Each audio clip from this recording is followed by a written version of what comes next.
তো আজকে আমরা ভিএলএসআই ডিজাইনের একটা ইম্পর্টেন্ট টপিক দেখবো, সেটা হচ্ছে এফএসএম। এফএসএম দেখার আগে আমরা দুইটা ছোট্ট জিনিস রিভিউ করি। একটা হচ্ছে কম্বিনেশনাল সার্কিট। কম্বিনেশনাল সার্কিটে কি হয়, তুমি যখন ইনপুট দিচ্ছ সবসময় ইনপুটের উপরে ডিপেন্ড করেই তুমি আউটপুটটা পাচ্ছ, ঠিক আছে? যেমন একটা নট গেট নাও, তুমি 1 দিলে সবসময় 0 পাবা, দ্যাটস গিভেন।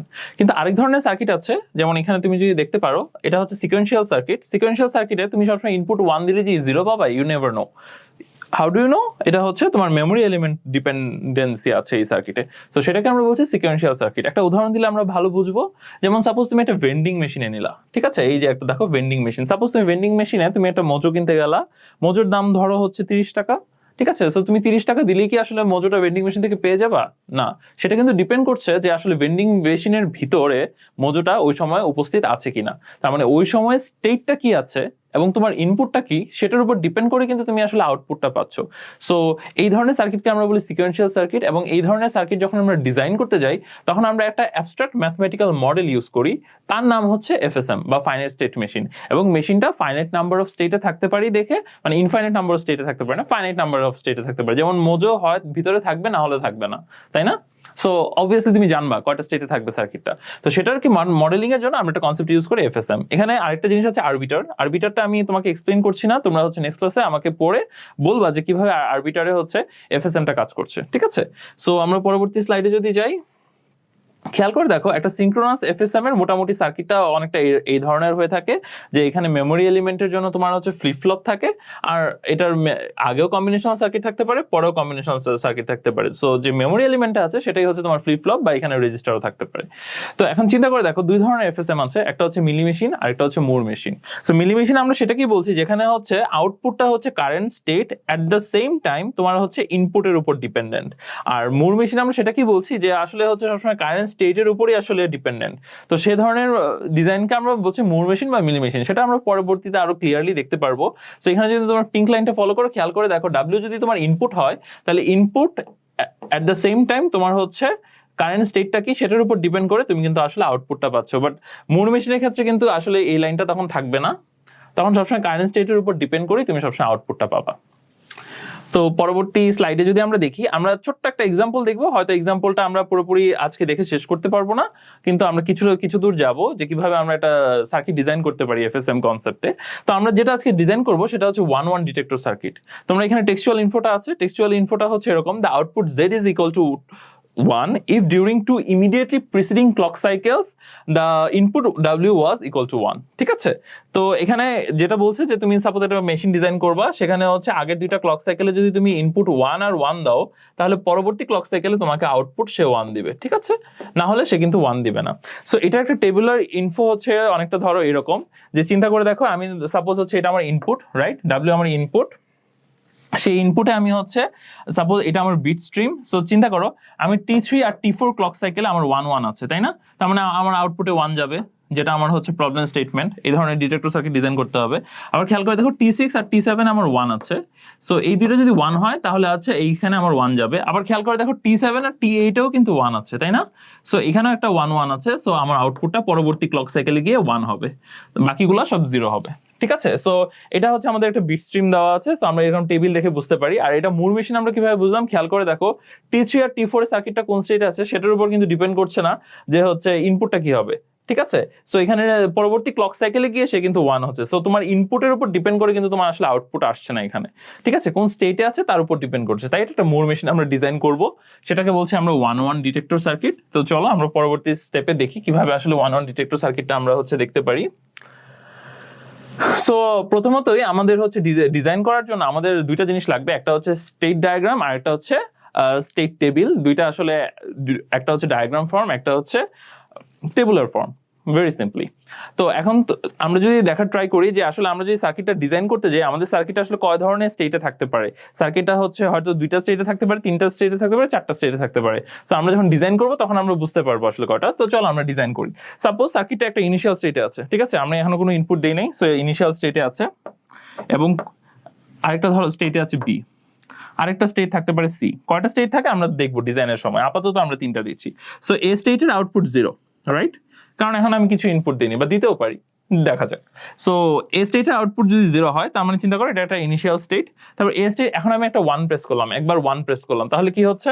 A স্টেট থেকে সে B স্টেটে যাচ্ছে, ডাব্লিউ ইকুয়াল টু 1 প্রেস করলে সে এ থেকে বি স্টেটে যাবে, কিন্তু এখনই কি আমার সার্কিটে আউটপুট 1 হবে? 1 হবে না, কিন্তু আমার দুইটা 1 লাগবে, রাইট? সো এই স্টেটের আউটপুট আমার কি 0, এটা কিন্তু কোনো রেশিও না, এটা জাস্ট আমি আউটপুটটা ডিনোট করছি নিচে। আবার চিন্তা করো আমি আরেকটা 1 পেলাম, ঠিক আছে? সো বি স্টেট থেকে তখন সে সি স্টেটে যাবে, so W equal to 1, right? কি সি স্টেটের আউটপুট হবে 1, তাই না? ভেরি সিম্পল, একটা 1 পেয়েছি, দুইটা 1 পেয়েছি, এখন আমি 1 দিব, ঠিক আছে? এখন তুমি চিন্তা করো, এখন কিন্তু অনেক ধরনের কেস হতে পারতো। সাপোজ আমি একটা 1 দিয়েছি তারপর 0 দিয়েছি, তখন কি হতো? একটা 1 দিয়েছি তারপর 0 দিয়েছি, তার মানে সে আবার ইনিশিয়াল স্টেটে চলে আসতো। আবার চিন্তা করো আমি একটা 1 দিয়েছি তারপর 1 দিয়েছি তারপর আবার 1 দিয়েছি, যেটা হচ্ছে আমার T7 T8 এ হয়েছিল, তখন কি হবে বলো তো? সে সেম স্টেটই থেকে যাবে, কারণ সে তো দুইটা প্রিসিডিং সাইকেলে দুইটা 1 ছিলই, তাই না? এখানে একটা 1 ছিল, আবার এখানে একটা 1। চিন্তা করে দেখেছো? আবার চিন্তা করো সি স্টেটে এসে তুমি 0 দিলে, তাহলে কি হবে? আবার ইনিশিয়াল স্টেটে ফিরে যাবে। সো এরকম কয়েক ধরনের কম্বিনেশন হতে পারে, সেই কম্বিনেশনগুলো চিন্তা করে আমরা হচ্ছে একটা স্টেট ডায়াগ্রামের মতো ড্র করব। আবার চিন্তা করো ইনিশিয়াল স্টেটে থাকতে তুমি আবার 0ই দিয়েছিলা, তাহলে তো তার আর কোনো স্টেট চেঞ্জ করারই দরকার নেই, সে সেম স্টেটই থাকবে, ঠিক আছে? আবার ইউজুয়ালি এই স্টেটই আমরা হচ্ছে রিসেট বাটনটা দিয়ে থাকি, ঠিক আছে? সো এখানে তিনটা স্টেট আছে, তিনটা স্টেটে কখন ডাব্লিউ ইকুয়াল টু 0 দিলে কি হবে, ডাব্লিউ ইকুয়াল টু 1 দিলে কি হবে, ইনপুটের উপর বেস করে তোমার সার্কিটে ডিফারেন্ট স্টেটে যাবে এবং সেই ওয়াইজ আউটপুট দেখাবে, তাই না? সো এই প্রেজেন্ট স্টেটে আমরা জাস্ট একটা টেবিলে ইনপুট দিয়ে দিই। আমার তিনটা স্টেট আছে, A state, B state, C state. আমার হচ্ছে তিনটা স্টেটের আউটপুট কি? এ স্টেটের আউটপুট 0, বি স্টেটের আউটপুট 0, সি স্টেটের আউটপুট 1, রাইট? সো আমি এখানে লিখে ফেলি এ স্টেটের আউটপুট 0 0 1। এবং আবার মনে করে দেখো কি ছিল, যে আমরা মুর মেশিন করছি, তাই না? মুর মেশিনে কিন্তু কখনো ইনপুটের উপর ডিপেন্ড করে হচ্ছে কখনো আমার আউটপুটটা পাই না, আমি সবসময় স্টেটটা আমার কি আছে সেটার উপর ডিপেন্ড করে কিন্তু আমি আউটপুট পাই। কিন্তু আমার নেক্সট স্টেটটা কি হবে? আমি এ থেকে বিতে যাব না এ থেকে এতেই থাকবো, বি থেকে আমি এতে যাব না বি থেকে আমি সিতে যাব, সেটা কিন্তু ডিপেন্ড করছে আমার ইনপুটের উপর। সো দুই ধরনের ইনপুট আছে, W equal to 0, W equal to 1। So এখানে খেয়াল করে দেখো ডাব্লিউ ইকুয়াল টু 0 দিলে আমরা সবসময় ইনিশিয়াল স্টেটেই ফিরে যাচ্ছি, তাই না? সো সেক্ষেত্রে আমরা কিন্তু সবসময় ডাব্লিউ ইকুয়াল টু 0 দিলে আমরা সবসময় এতেই ফিরে যাচ্ছি। কিন্তু আমরা যদি ডাব্লিউ ইকুয়াল টু 1 দিই, এ থেকে আমরা বিতে যাচ্ছি, রাইট? এই যে খেয়াল করো, এ থেকে আমরা বিতে যাচ্ছি, আবার বিতে এসে যদি আমরা 1 দিই তাহলে বি থেকে আমরা সিতে যাচ্ছি, রাইট? এই যে খেয়াল করো সি, আবার সি থেকে যদি আমি 1 দিই তাহলে কিন্তু আমি আবার সিতেই ফিরে আসছি, তাই না? তো এখানে আমার হবে আমি এই যে সি, ঠিক আছে? সো এখন আসো আমরা আবার পরবর্তী স্লাইডে দেখি। সো এটা হচ্ছে আমাদের সার্কিটের স্টেট ডায়াগ্রামটা আমরা আঁকলাম, যেটা হচ্ছে একটা ডায়াগ্রাম ফর্ম, এটা হচ্ছে আমাদের টেবুলার ফর্ম, ঠিক আছে? কিন্তু তোমরা যদি এখন তোমাদের হচ্ছে ল্যাবে হয়তো বা সিস্টেম ভেরিলগ দেখাবে, তো সেম স্টেট ডায়াগ্রামটাই আমি যদি হচ্ছে সিস্টেম ভেরিলগ দিয়ে মডেল করি, চিন্তা করে দেখো আমি ওই যে এই যে আমার যে স্টেট ডায়াগ্রামটা, সেই স্টেট ডায়াগ্রামটাই কিন্তু আমি আসলে সিস্টেম ভেরিলগ দিয়ে এখানে মডেল করেছি, ঠিক আছে? যে আসলে প্রেজেন্ট স্টেট যদি এটা হয় তাহলে হচ্ছে কেস বেসিসে সে কোন স্টেটে যাবে, ঠিক আছে?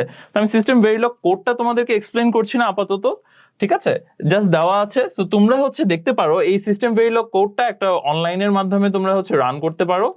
সেই রান করে কিন্তু আসলে তোমরা দেখতে পারো যে আসলে সিস্টেম ভেরিলগ কোডটা দিয়ে তোমরা আসলে কি কি হতে পারে। সো আমি সেম ইনপুটটাই রেখেছি এখানে, ঠিক আছে? তোমরা এই লিংকে চলে যাবে ইডিএ প্লেগ্রাউন্ডে, সেখানে গিয়ে রান করে দেখবে।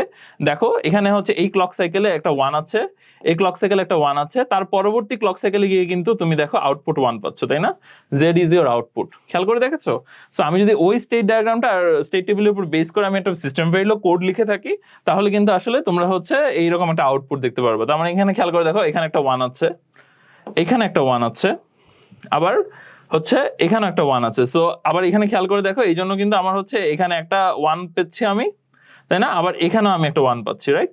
এই স্ট্রিমটার মতো খেয়াল করে দেখছো, এটাই কিন্তু আমি এখানে পাচ্ছি, তাই না? এটা খুবই সিম্পল একটা কনসেপ্ট। তো তার পরবর্তী স্টেটে আমরা যদি যাই, আমরা কিন্তু হচ্ছে এফএসএম থেকে একটু ডাইভার্ট করে নিয়ে আমরা একটু দেখেছি সিস্টেম ভেরিলগ কোডে আমরা কিভাবে ইমপ্লিমেন্ট করতে পারি। কোডটা দেওয়া আছে, তোমরা এটা নিয়ে প্লে করতে পারো। তারপরে কিন্তু আমাদের কিন্তু স্টেপ শেষ হয়নি, আমরা কিন্তু তখন জাস্ট স্টেপ 2 তে ছিলাম, তাই না? স্টেপ 2 এর মধ্যে এখন আমরা আসলে স্টেপ 3 তে, ঠিক আছে? এটা হচ্ছে স্টেপ 3, যেটা থেকে আমরা হচ্ছে স্টেট টেবিল থেকে স্টেট অ্যাসাইনমেন্ট টেবিলে আসবো, যে আমার তিনটা স্টেট আছে, তিনটা স্টেটের জন্য আমি কিন্তু আসলে এ বি সি, সো আমার কিন্তু আসলে তিনটা স্টেটের জন্য 2 বিট নাম্বারই এনাফ, তাই না? আমরা 4টা নাম্বার 2 বিট দিয়ে রিপ্রেজেন্ট করতে পারি। সো আমি জাস্ট হচ্ছে নাম্বার অ্যাসাইন করেছি, আমরা এ বি সি তে থাকবো না, আমরা হচ্ছে নাম্বারে চলে গিয়েছি। আর প্রত্যেকটা নাম্বার একটা করে স্টেট ভেরিয়েবল, ঠিক আছে? সো আমাদের স্টেট ভেরিয়েবল হচ্ছে এখানে দুইটা, y2 y1 আমার প্রেজেন্ট স্টেট যেটা হচ্ছে স্মল লেটার, এবং একই সাথে w0 আর y2 আর y1 হচ্ছে আমার হচ্ছে নেক্সট স্টেট, ঠিক আছে? সো এটাও কিন্তু আমার 2 বিট নাম্বার। সো আমরা জাস্ট স্টেট টেবিলে ABC কে আমরা হচ্ছে নাম্বার দিয়ে রিপ্রেজেন্ট করেছি। তো আজকে এই পর্যন্তই থাকছে, আমরা পরবর্তীতে বাকিটা দেখবো। Thank you.